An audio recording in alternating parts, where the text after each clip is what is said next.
thank you. That's the most enthusiastic welcome I've gotten this year. This crowd is a little too happy tonight. I think we're going to send you over to Forest Lawn for some free black coffee. Well, you're our first audience of 1986. We're happy you're here. Did you have a nice New Year? All right, easy. Delay of monologue. Face mask. Clipping. 38 football games they had on yesterday. Yeah. Are you a little OD'd on football? Yeah. Poor wives who don't like football. The only way a wife could get attention yesterday from her husband was put a football in her pantyhose and say, spike this.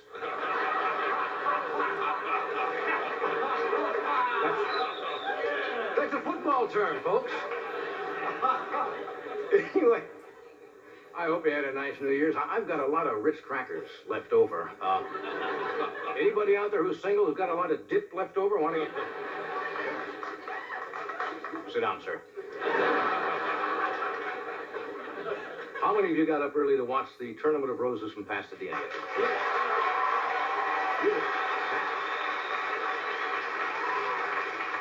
I have not seen so many flowers since a gangster's funeral. This morning in Pasadena, bumblebees all over the territory were nursing hangovers.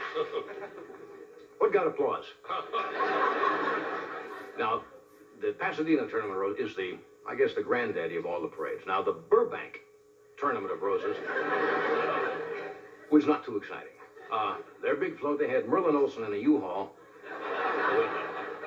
with an FTD love bouquet in his mouth. And out here in Los Angeles on Fairfax Avenue, they had the Tournament of Heartburn. 20 floats came down the street made out of kosher luncheon meat, and it was kind of a... All right, a lot of you saw the Tournament of Roses. How many of you saw President Reagan's address to the Soviet people? And those applauding are just Russians. No, apparently Mr. Gorbachev and Mr. Reagan exchanged New Year's greetings to each other, and I guess it was uncensored. And they say that Reagan's address reached over 150 million people in the Soviet Union. Now, as soon as ABC heard those numbers, they offered Reagan a continuing role on the Colbys. It was interesting the way the Russian people perceived President Reagan. They interviewed some of them, and they perceived him as smooth and slick. Well, if you think about it, look what they're used to. They live in a country that sells an Andrei Gromyko beefcake calendar.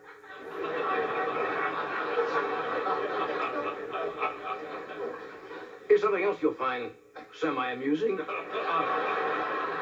No. Reagan's speech on Soviet television was listed in their TV guide as "Let's make a deal." Now, they ran Gorbachev's speech to the United States between football games yesterday. A little strange. I couldn't figure out why he had a Miller Lite on his desk. How many of you have been reading?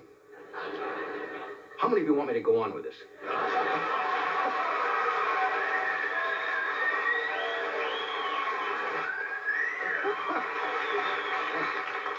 See, we're insecure. We need that support occasionally when we're out here.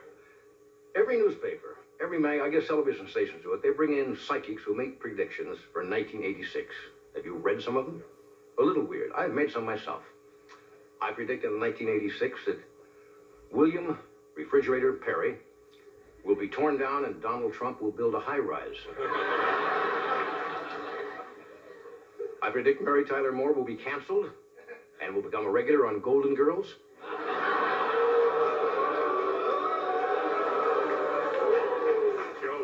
Lighten up, it's just humor. I predict that Sylvester Stallone will make Rocky V with Mary Lou Retton to see if he can knock that smile off her face.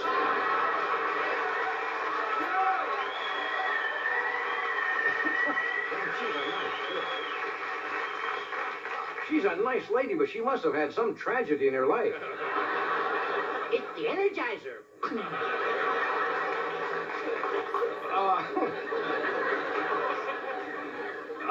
many of you watched a show on television last night called The People's Summit?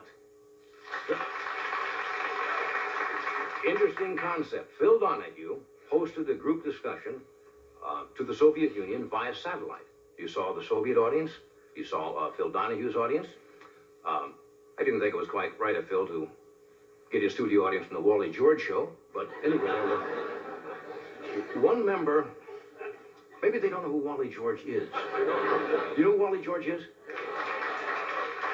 Wally George is a gentleman who does a show out here in California. I guess Wally is, you'd say, to the right. In the same sense that Attila the Hun was a little bit to the right. Anyway, one member in the Soviet studio audience stood up and said that the Soviet Union has complete freedom of speech and freedom of the press. Interesting. And Gorbachev drank a glass of water while he said it.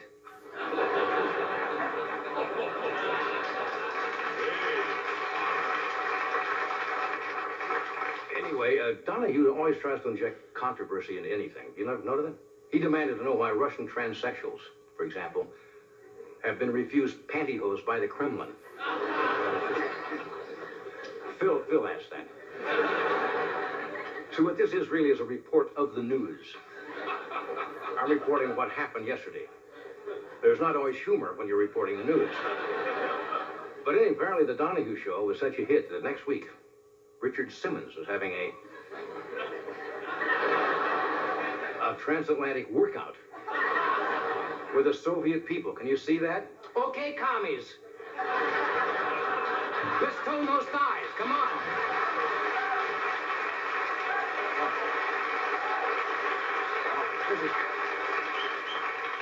Really what it is part of a plan to familiarize Russians with American culture. They started slowly with Phil Donahue, and in a few weeks, we're going to spring Dr. Ruth on them. Anyway, you're in a good mood. We've got a good show to start off our new year. We have a beautiful actress,